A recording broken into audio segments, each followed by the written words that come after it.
Hi, I am Zaid bin Muhammad Amin. I'm graduated in UTHM for my diploma of electrical engineering with CGPA of 3.61, and I currently studying for my bachelor, which is Bachelor of Electronic Engineering with honors.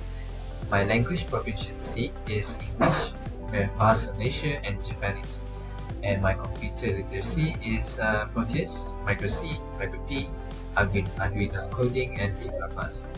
Other skills is my financial documentation, as I experienced for it in my industrial training.